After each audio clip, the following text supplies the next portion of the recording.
یا وقت بیزنسمن بودم خیلی زندگی مجبور میکرد گاه در خرجین گاه در خلطه بارا پشتورا قشلاق با قشلاق میگشتیم خیلی سخنوی نه از خطی معامله میکنیم خلقتی برای روزگذرانی بود برای دو تنگه کار کردن بود خیلی فرق میکردیم رکلام میکردیم خولا پوچه دا بیا خولا رزین دا بیا خولا کلوش دا بیا کلوش راسیسکی او خیتویی بوده خوکت بود این طور یک که میگد خولا فیراد میکرد ای بچه می ای خدا بگیرم کلوش خوکتا چوکه دای خولا ای بچه می دوبار پاتاکی میدقی میکفا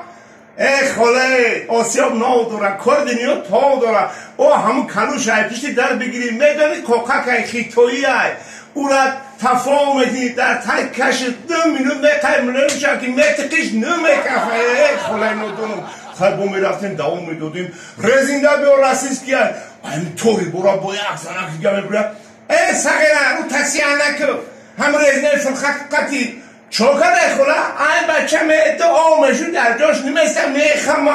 ای خوله نادانه او هم پوچه شدنی شدی رزنه هوی کنی دور کشار کنی تر نشوه هیچی بلاش نمیزنه ای نادانه خیلی میرتیم قشلوف بیا با رکلامه خولا شمالتیک دارم شمالتیک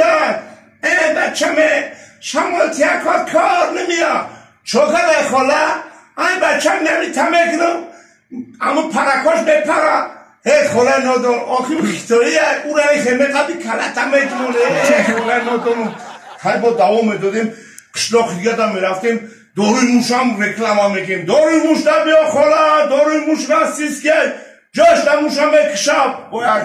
خوله دیگه ای طوری برا میگردم میگه ای رو تسیانه که سگره نمیکشم خولا چی خیلی نمیکشم بکم بزن بهش که $2 در دهش بنداز نمیبرا ای خولا نودانومی خیلی با دوام میدودیم دوخی را تحت میکنیم خولا دوخی را بیا چنان دوخی را کشوره بوی کشوره داره و از انا که همینطور برا میگردم میگه که ای سگه نرو تسیه که این دوخی ها بو نداره خولا برای بو کردن دوخی 1 درصد ازیمی دیگه در کارای به کلگی نکن بیا بخرش نشانشان میتونم چخیلی کنم از ما در پشکم میزنید پشکم گرمشه ختامه داره دوخیرکی میزنید بوش هم خیلی میتونه یک عجای بود آشی جانتان شود انا میخیل تا دیم زندگی را تا همی رو بردیم رحمت با دقتتون